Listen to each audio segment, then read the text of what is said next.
Alam mo, sweetheart, ito ang totoong freedom. Yung kumakain lang tayo ng ice cream habang naglalakad. Tapos, magkukentuhan about our past. Alam mo yun? Nagre-reminisce. Ganun. Mas madali nga mag-escape kung walang mahabol sa'yo. Tapos yung lang magsasabing, what do you think you're doing? Or walang magsasabi na, paalala lang, don't do anything stupid. Kuko mo si Agent Alex, ha? And speaking of Agent Alex, alam mo, feeling ko gising na yung Ben na yun. Tapos nagsumbong na yung kay Agent Alex sa ginawa natin. Kaya sure ako, anytime now, darating sa sasakyan nila at hihinto dito sa harap natin. Unang magsasalata si Siano. Gusto nyo sa kulungan na lang kayo ilagay? Pwede naman. Tapos Agent Alex naman. Do you think this is funny?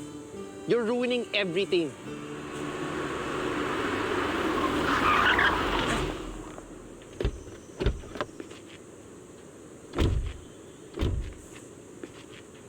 Gusto nyo ba sa kulungan na lang namin kayo ilagay? Pwede naman. Do you think this is funny? You're ruining everything. Ah, di ba? Sabi ko sa'yo eh!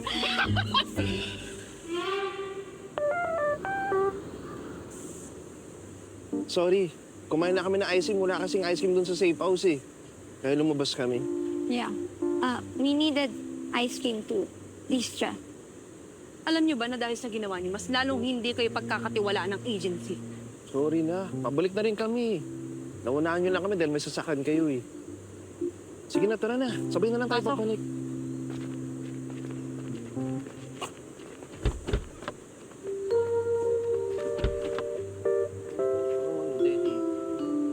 Hello mga kapatid! Ako si Enrique Hill ng A Secret in Prague. Mas lumalalim ang sikreto sa bawat episode. Kaya pa ba? Kung kaya pa, mag-click na sa next video at mag-subscribe na sa TV5 YouTube channel. Let's go! Now na!